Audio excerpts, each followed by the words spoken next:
ಮಾಡುವವರು ದೇವರ ಮಕ್ಕಳೆಂಬುದೇ ಕರೆಯಲ್ಪಡ್ತಾರೆ ಅಂತ. ಅದು ಏಕೆ ನಾನು ಹೇಳ್ತೇನೆ ಅಂದ್ರೆ, ಪತ್ರಕರ್ತರು ನೀವು ಕೊಡುವಂತಹ ವಾರ್ತೆಗಳು ಪ್ರೊಟೆಸ್ಟೆಂಟ್ ಕ್ರೈಸ್ತರ ಮಹಾಸಭೆಯಿಂದ ಈ ಒಂದು ಪತ್ರಿಕಾಗೋಷ್ಠಿಯನ್ನು ಮಾಡ್ತಾ ಇದ್ದೇವೆ. ಮೊದಲನೇದಾಗಿ ನನಗೊಂದು ದೇವರ ವಾಕ್ಯ ಇರಬೇಕು. ಅದೇನಪ್ಪ ಅಂದ್ರೆ,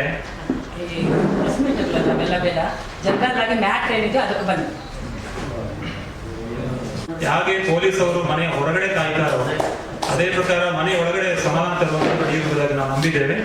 ನಾವು ನಿಮಗಾಗಿ ಪ್ರಾರ್ಥನೆ ಮಾಡೋದು ಕೂಡ ಆಗಿದ್ದೇವೆ. ಪ್ರತ್ಯೇಕವಾಗಿ ಇವತ್ತು ನಾವು ಮಾಡಿರುವಂತಹ ಈ ಒಂದು ಪತ್ರಿಕಾಗೋಷ್ಠಿ ಉದ್ದೇಶ ಏನಪ್ಪ ಅಂದ್ರೆ, ಕಳೆದ ದಿನಗಳಲ್ಲಿ ಕರ್ನಾಟಕ ಸರ್ಕಾರದ ಮಾನ್ಯ ಮುಖ್ಯಮಂತ್ರಿಗಳು ತಂದಿರುವಂತಹ ಬಡ್ಜೆಟ್ ಅಲ್ಲಿ ಕ್ರೈಸ್ತರಿಗೆ ಆದಂತಹ ಅನ್ಯಾಯಕ್ಕೆ ಹೇಳಬೇಕಾದ್ರೆ ನನಗೆ ಆಗಿರುವಂತಹ ಅವರು ಕೊಟ್ಟಂತ ಬಡ್ಜೆಟ್ ಕೊಟ್ಟಂತ ಕೊರತೆಗಳ ಬಗ್ಗೆ ನಾವು ಸರ್ಕಾರದ ಗಮನಕ್ಕೆ ಈ ಮೂಲಕವಾಗಿ, ಪತ್ರಿಕೆ ಮೂಲಕವಾಗಿ, ಮೀಡಿಯಾ ಮೂಲಕವಾಗಿ ಸರ್ಕಾರದ ಗಮನ ಸೆಳೆಯಬೇಕು. ಮಾತ್ರವಲ್ಲ, ಸಾರ್ವಜನಿಕರ ಗಮನ ಕೂಡ ಸೆಳೆಯಬೇಕು ಎಂಬ ಉದ್ದೇಶದಿಂದ ಈ ಒಂದು ಪತ್ರಿಕಾಗೋಷ್ಠಿ ಮಾಡ್ತಾ ಇದ್ದೇವೆ. ನಾವು ಮೊದಲನೇದಾಗಿ ಕರ್ನಾಟಕ ಸರ್ಕಾರಕ್ಕೆ ಧನ್ಯವಾದ ತಿಳಿಸ್ತೇವೆ. ಯಾಕೆಂದ್ರೆ ನಮಗೆ ಕ್ರಿಶ್ಚಿಯನ್ ಡೆವಲಪ್ಮೆಂಟ್ ಬೋರ್ಡ್ ಅಥವಾ ಕ್ರಿಶ್ಚಿಯನ್ ಕಮ್ಯುನಿಟಿ ಡೆವಲಪ್ಮೆಂಟ್ ಕಾರ್ಪೊರೇಷನ್ ಅನ್ನ ಸ್ಥಾಪನೆ ಮಾಡಿದ್ದಕ್ಕಾಗಿ ನಾವು ಸರ್ಕಾರಕ್ಕೆ ಧನ್ಯವಾದ ತಿಳಿಸ್ತೇವೆ. ಆದ್ರೆ ಏನಾಗಿದೆ ಅಂದ್ರೆ, 2026-27ನೇ ವರ್ಷಕ್ಕೆ ನಮಗೆ ಕೊಟ್ಟದ ಬಡ್ಜೆಟ್ ಅಲ್ಲಿ ಕೇವಲ 96 ಕೋಟಿ ಮಾತ್ರನೇ ಮೀಸಲಿಟ್ಟಿದ್ದಾರೆ. ಅದಕ್ಕೆ ಮೊದಲು 250 ಕೋಟಿ ಮೀಸಲಿಟ್ಟರು ಕೂಡ ನಮ್ಮ KMTCಗೆ ಕೊಟ್ಟಿರುವಂತದ್ದು ಕೇವಲ 85 ಕೋಟಿ. ಸೊ 165 ಕೋಟಿ ನಮಗೆ ಕೊಡಬೇಕು, ಅದು ಕೊಟ್ಟಿಲ್ಲ. ಆದ್ರೆ ನಮಗೆ ಅಗತ್ಯಗಳು ಜಾಸ್ತಿ ಇದೆ, ಅಪ್ಲಿಕೇಶನ್ ಜಾಸ್ತಿ ಇದೆ. ಆದ ಕಾರಣ ಸರ್ಕಾರ ಅದನ್ನು ಮಾಡಬೇಕು ಅಂತ ಹೇಳಿ ನಾವು ಕೇಳ್ತೇವೆ. ಮೊದಲನೇದಾಗಿ ಆ 205 ಕೋಟಿ ಏನು ಕೊಟ್ಟಿದ್ರು ಅದನ್ನು ಬಾಕಿ ಉಳಿಸಲು ಕೊಡಬೇಕು. ಜೊತೆಗೆ ಅದರೊಟ್ಟಿಗೆ ಎಕ್ಸ್ಟ್ರಾ ನಮಗೆ ಇನ್ನೊಂದು 500 ಕೋಟಿ ಕೂಡ ಸರ್ಕಾರ ಇದಕ್ಕೆ ಕೊಡುವುದು ಮಾತ್ರವಲ್ಲ, ಅದನ್ನ SC ST TSP ಮಾದರಿಯಲ್ಲಿ ಕಾನೂನು ತಂದು ಆ ದುಡ್ಡನ್ನು ದುರುಪಯೋಗ ಆಗದಾಗಿ ಕೂಡ ನೋಡ್ಬೇಕೆಂಬುದನ್ನು ನಾವು ನಿಮ್ಮ ಮುಖಾಂತರ ಕೇಳಿಕೊಳ್ತೇವೆ. ಎರಡನೇದಾಗಿ ನಮಗೆ ಸಮಾಧಿ ಸ್ಥಳಗಳಿಲ್ಲ. ಬ್ರಿಟಿಷರ ಕಾಲದಲ್ಲಿ ಕೊಟ್ಟಂತಹ ಸಮಾಧಿ ಸ್ಥಳಗಳು ಮಾತ್ರ ಇರುವಂತದ್ದು. ಅದನ್ನು ಕೂಡ ನಮ್ಮ ಕ್ರೈಸ್ತ ಸಂಘಟನೆ ಇರುವಂತಹ ಬೇರೆ ವಿಭಾಗಗಳು ಅದರ ಮೇಲೆ ಆಡಳಿತ ನಡೆಸಿಕೊಂಡು ನಮ್ಮಂತಹ ಸ್ವತಂತ್ರವಾಗಿರುವಂತಹ ಚರ್ಚ್ಗಳಿಗೆ ಅಥವಾ ಪ್ರೊಟೆಸ್ಟೆಂಟ್ ಚರ್ಚ್ಗಳಿಗೆ ನಮ್ಮ ಯಾರಾದರೂ ಮರಣ ಹೊಂದಿದರೆ ಅವರ ಸಮಾಧಿ ಕಾರ್ಯ ಮಾಡಕ್ಕೆ ನಮಗೆ ಕಷ್ಟ ಆಗ್ತಾ ಇದೆ. ಆದ ಕಾರಣ ಆ ಸಮಾಧಿ ಕಾರ್ಯ ಜಾಗ ನಮಗೆ ಸರಿಯಾದ ಜಾಗದ ಗುರುತಿಸಿ ಕೊಡಬೇಕೆಂದು ಕೇಳಿಕೊಳ್ತೇವೆ. ಎರಡನೇದಾಗಿ, Karnataka Christian community development corporation ಅಲ್ಲಿ ಪ್ರೊಟೆಸ್ಟೆಂಟ್ ಕ್ರೈಸ್ತರ ಪ್ರಾತಿನಿಧ್ಯತೆ ಇಲ್ಲ. ಅಂದ್ರೆ ನಾವೇನು ಪೆಂಟೆಕಾಸ್ಟಲ್ ಮತ್ತು ಇಂಡಿಪೆಂಡೆಂಟ್ ಚರ್ಚ್ ಅಂತ ಕರೀತೀವಿ, ಅವರ ಒಂದು ಪ್ರಾತಿನಿಧ್ಯ ಅದರಲ್ಲಿಲ್ಲ. ಅದನ್ನು ಕೂಡ ನಾವು ಈ ಸರ್ಕಾರ ಗಮನವಿಟ್ಟು ಕೊಡಬೇಕು ಕೇಳ್ತೇವೆ. ಯಾಕೆ ನಾವು ಜನಸಂಖ್ಯೆಯಲ್ಲಿ ಜಾಸ್ತಿ ಇದೆ. ಸರ್ಕಾರದ ಲೆಕ್ಕದಲ್ಲಿ ಇರುವಂತದ್ದು ಕೇವಲ 11 ಲಕ್ಷ ಕ್ರೈಸ್ತರು, ಅದು ಮೂಲ ಕ್ರೈಸ್ತರಾಗಿದ್ದರೆ ಉಳಿದಂತಹ ನಾವು 50 ಲಕ್ಷದಷ್ಟು ಜನಸಂಖ್ಯೆ ಇರುವವರನ್ನ ಅವ್ರೇನ್ ಮಾಡಿದ್ದಾರೆ, ಬೇರೆ ಬೇರೆ ಜಾತಿಗಳಲ್ಲಿ ಸೇರಿಸಿಬಿಟ್ಟಿದ್ದಾರೆ.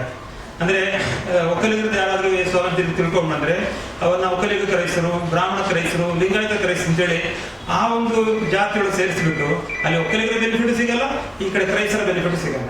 ಜೊತೆಗೆ ಅದನ್ನ ಏನ್ ಮಾಡಿದ್ರೆ ಅಂದ್ರೆ 3B ಜೊತೆ ಸೇರಿಸಿಬಿಟ್ಟಿದ್ದಾರೆ. 3B ಜೊತೆ ಹಾಕಿದ್ರೆ ನಾವು ಇಲ್ಲೇ ಫೈಟ್ ಮಾಡಕ್ಕಾಗತ್ತೆ, ಆಗಲ್ಲ. ಆದ್ರಿಂದ ನಮಗೆ ಸಪರೇಟ್ ಆಗಿ ಒಂದು 2B ಅಥವಾ 2C ಮಾದರಿಯಲ್ಲಿ ನಮಗೆ ಒಂದು ಸಪರೇಟ್ ಆಗಿ ಗುರುತಿಸ್ಕೋಬೇಕು ಕ್ರೈಸ್ತರನ್ನು ಕೂಡ ನಾವು ಈ ಸಮಯದಲ್ಲಿ ಈ ಒಂದು ಪತ್ರಿಕಾಗೋಷ್ಠಿಯ ಮುಖಾಂತರ ನಾವು ನಿಮ್ಮನ್ನು ಕೇಳಿಕೊಳ್ತೇವೆ.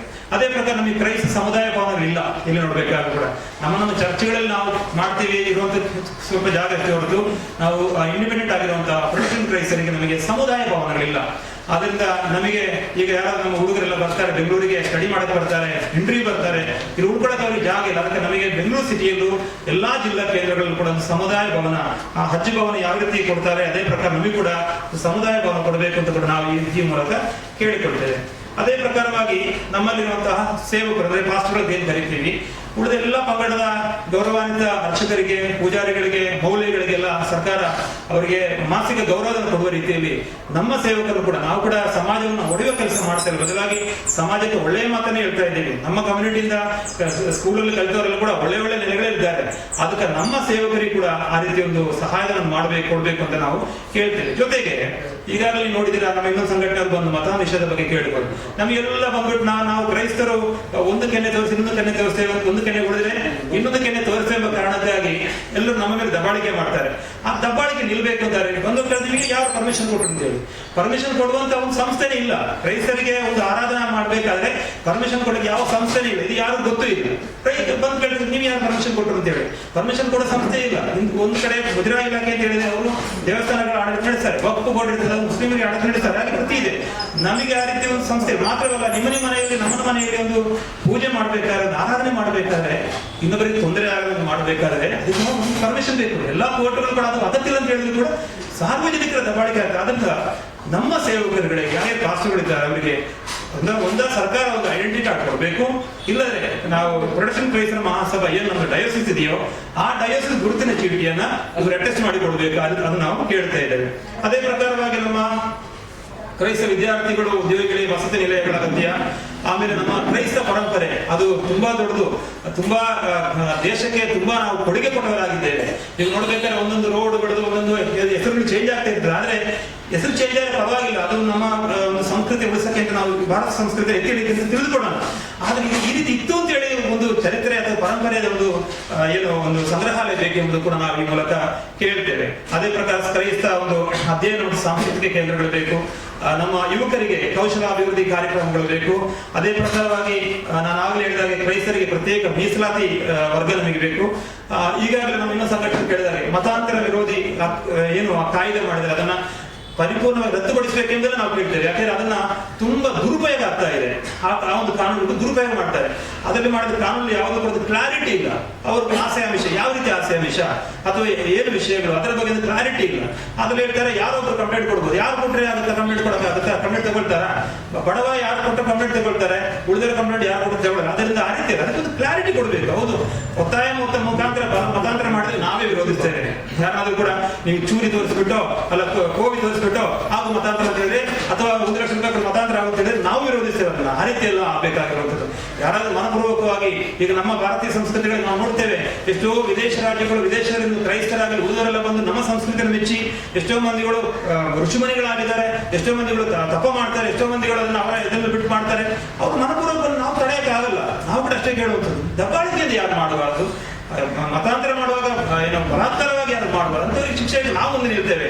ಆದ್ರೆ ಸ್ವಇಚ್ಛೆದೆ ಯಾರಾದ್ರೂ ನಮ್ಮ ಸಭೆ ನಡೀತಾ ಇದೆ, ಆರಾಧನೆ ನಡೀತದೆ, ದೇವಾಲಯಗಳು ಬರ್ತಾರೆ, ಅವ್ರು ಕೈ ಮುಗಿದ ಅವನ ಹಿಡಿದು ಹೊಡ್ಕೊಳ್ಳೋದು, ಅಲ್ಲಿ ಸೇವೆ ಮಾಡಿ ಪಾತ್ರೆ ಹಿಡಿದು ಹೊಡ್ಕೊಳ್ಳೋದು, ಅದು ನನಗೆ ಆ ಒಂದು ಮತಾಂತರ ವಿರೋಧ ಕಾಯ್ದೆ ದುರುಪಯೋಗ ಆಗ್ತಾ ಇದೆ. ಅದನ್ನು ತಡೆಯಬೇಕೆಂಬುದಾಗಿ ನಾವು ಸರ್ಕಾರಕ್ಕೆ ಪ್ರತ್ಯೇಕ ಒತ್ತಾಯ ಮಾಡ್ತೇವೆ.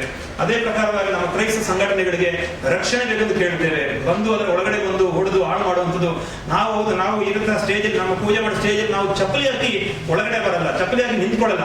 ಅಂತ ಕಡೆಗಳಲ್ಲಿ ಚಪ್ಪಲಿ ಹಾಕುವಂಥದ್ದು, ಉಗುಳುವುದು, ನಮ್ಮ ಪವಿತ್ರ ಬಲಿ ಪೂಜೆ ಮಾಡುವಂತಹ ಆ ಪಾತ್ರೆ ಹೊಡೆದು ಹಾಕೋದು, ನಮಗೆ ಪವಿತ್ರ ಗ್ರಂಥ ಬೈಬಲ್ ಅದನ್ನು ಹರಿದು ಹಾಕೋದು ಮಾಡುವಾಗ ನಮ್ಮ ಹೃದಯ ಹೊಡೆದಂಗೆ ಆಗುತ್ತೆ. ನಾವು ಕೂಡ ಭಾರತೀಯರು, ನಾವು ಇಲ್ಲೇ ಹುಟ್ಟಿದವರು, ನಾವು ವಿದೇಶದ ಬಂದವರಲ್ಲ. ನಮಗೆ 2024 ವರ್ಷ ಇದು ಹೇಳ್ತೇವೆ, ಅಷ್ಟು ವರ್ಷ ನಮಗೆ ಚರಿತ್ರೆಗಳಿರುವಂತವು ನಾವೇನು ವಿದೇಶಿಗಳಲ್ಲ. ನೀವು ಹೇಳ್ತೀರಾ ವಿದೇಶ ಮತ ಅಲ್ಲ. ನೀವು ಬೈಬಲ್ ನೋಡಿ, ಈಗ ಏನು ಇರಾನ್ ಮತ್ತು ಇದು ನಡೀತದೆ, ಆ ಪ್ರದೇಶಕ್ಕೂ ಇದಕ್ಕೂ ಕನೆಕ್ಷನ್ ಇದೆ. ಬೈಬಲ್ ಒಳಗಡೆ ಭಾರತದ ಬಗ್ಗೆ ಹೇಳ್ತಾರೆ. ಎಸ್ತೇರ್ ಪುಸ್ತಕದಲ್ಲಿ 1ನೇ ವಾಕ್ಯ ಹೇಳ್ತಾ ಇದೆ, ಭಾರತದಿಂದ ಎಥಿಯೋಪಿಯವರೆಗೆ ರಾಜ್ಯವನ್ನು ವಿಸ್ತಾರ ಮಾಡಿದ ಅಹಷ್ವೇರೋಷ ರಾಜನ ಹೆಂಡತಿ ಬಗ್ಗೆ ಎಸ್ತೇರ್ ಪುಸ್ತಕ. ಅಂದ್ರೆ ಕ್ರೈಸ್ತರು ಅಂತ ಹೇಳೋದು ಸಂಘಟನೆ ಅದು ಅಥವಾ ಏನು ಧರ್ಮ, ಅದು ನಿನ್ನೆ ಭಾರತದ ಅದಕ್ಕೆ ಅವಿನಾಯ ಸಂಬಂಧಗಳಿದೆ. ಅದರಿಂದ ನಾವು ಹೊರಗಡೆ ಬರಲ್ಲ. ಅದಕ್ಕೆ ನಮ್ಮ ಧಾರ್ಮಿಕ ಸಂಸ್ಥೆಗಳಿಗೆ ಅದನ್ನೆಲ್ಲ ರಕ್ಷಣೆ ಮಾಡೋದು ಮಾತ್ರವಲ್ಲ, ಉಳಿದ ಅಂತಹ ಧಾರ್ಮಿಕ ಸಂಘಟನೆಗಳಿಗೆ ಸಂಸ್ಥೆಗಳಿಗೆ ಯಾವ ರೀತಿ ಸರ್ಕಾರ ಧನ ಸಹಾಯ ಮಾಡ್ತಾ ಇದೆ, ಅದೇ ಪ್ರಕಾರವಾಗಿ ನಮ್ಮ ಸಂಘಟನೆಗಳು ಕೂಡ ಅವರು ಸರ್ಕಾರದಿಂದ ನಮಗೆ ನೆರವುಗಳು ಬೇಕು ಎಂಬುದನ್ನು ಕೇಳ್ತೇವೆ. ಜೊತೆಗೆ ಇನ್ನು ನಮಗೆ ಒಂದು ಕೊನೆಯದಾಗಿ ಒಂದು ಬೇಡಿಕೆ ಏನಪ್ಪ ಸರ್ಕಾರದಲ್ಲಿ ಬಡ್ಜೆಟ್ ಕೇಳಿದ್ರೆ, ನಮ್ಮಲ್ಲಿ ಕೂಡ ಭಕ್ತಾದಿಗಳಿಗೆ ಬಹಳ ಆಸೆ, ಜೆರುಸಲೇಮ್ಗೆ ಹೋಗ್ಬೇಕು, ಯೇಸು ನಡೆದಂತ ಆ ದಾರಿ ಅಥವಾ ಆ ಮಾರ್ಗ, ಅಲ್ಲಿ ಆ ಪ್ರದೇಶ ಕಾಣಬೇಕು ಭಾರಿ ಆಸೆ ಇರ್ತದೆ. ಆಗ ಅಲ್ಲಿ ಹೋಗುವವರಿಗೆ ಏನೊಂದು ಸಬ್ಸಿಡಿ ಬೇರೆ ರಾಜ್ಯಗಳು ಕೊಡ್ತದೋ, ನಾವಿದೆಲ್ಲ ಹೇಳಿದ್ರೆ ಉಳಿದ ರಾಜ್ಯಗಳು ಕೊಡುವಂತ ವಿಷಯಗಳು ಕೊಡ್ತದೋ ಅದೇ ಪ್ರಕಾರವಾಗಿ ಆಯ್ಕೆ ಮಾಡಿ ಯಾರು ಅರ್ಹರಿದ್ದಾರೆ, ಆರ್ಥಿಕವಾಗಿ ಬಡವರಿದ್ದಾರೆ, ಆದ್ರೆ ಎಲ್ಲರೂ ಒಟ್ಟಿಗೆ ಬಿಡಿ ಅಂತಲ್ಲ, ಒಂದಿಷ್ಟು ಜನಗಳಿಗಾದ್ರೂ ಒಂದು ಸಬ್ಸಿಡಿ ಸರ್ಕಾರದ ಕೊಡುವುದಾದ್ರೆ ಅದು ಕೂಡ ತುಂಬಾ ಒಳ್ಳೆಯದು ಹೇಳ್ತಾ ನಮ್ಮ ಈ ಬೇಡಿಕೆಗಳನ್ನೆಲ್ಲವನ್ನು ಕೂಡ ದಯವಿಟ್ಟು ಪತ್ರಕರ್ತರಾದ ನೀವು ಅದನ್ನ ಜನರಿಗೂ ಅದೇ ಪ್ರಕಾರ ಸರ್ಕಾರಕ್ಕೂ ತಲುಪಿಸಬೇಕೆಂಬುದಾಗಿ ಡಯಾಸಿಸ್ ಆಫ್ ಆಲ್ ಪ್ರೊಟೆಸ್ಟೆಂಟ್ ಚರ್ಚ್ನ ವತಿಯಿಂದ assistant arch bishop Sunil Vijay ನಾನು ನಿಮ್ಮೆಲ್ಲರಿಗೂ ಕೇಳಿಕೊಳ್ತೇನೆ. ನಾನು ಮೊದಲು ನಿಮ್ಮ ಪರಿಚಯ ಮಾಡಿಕೊಡ್ತೇನೆ. ನಮ್ಮ ಜೊತೆಗಿದ್ದಾರೆ reverend doctor Vinod M Chapu, ಇವರು ಪ್ರೊಟೆಸ್ಟೆಂಟ್ ಕ್ರೈಸ್ತರ ಮಹಾಸಭಾ ಅಥವಾ ಡಯಾಸಿಸ್ ಫಾರ್ ಪ್ರೊಟೆಸ್ಟೆಂಟ್ ಚರ್ಚ್ನ ಆರ್ಚ್ ಬಿಷಪ್ ಆಗಿದ್ದಾರೆ. ಜೊತೆಗೆ ನಮ್ಮ ಜೊತೆಗಿದ್ದಾರೆ ಬಿಷಪ್ ಡೇವಿಡ್ ಮೋಹನ್, ಇವರು ಬೆಂಗಳೂರು ಸೌತ್ ರೀಜನ್ ಬಿಷಪ್ ಆಗಿದ್ದಾರೆ. ಜೊತೆಗೆ ನಮ್ಮ ಜೊತೆಗಿದ್ದಾರೆ ವೆನಿಯಲ್ ಮೋಸಸ್ ಅಂತ ಹೇಳಿ, ಅವರು ಬಂದ್ಬಿಟ್ಟು ನಮ್ಮ ಸಿನಡ್ ಸೆಕ್ರೆಟರಿ ಆಗಿದ್ದಾರೆ.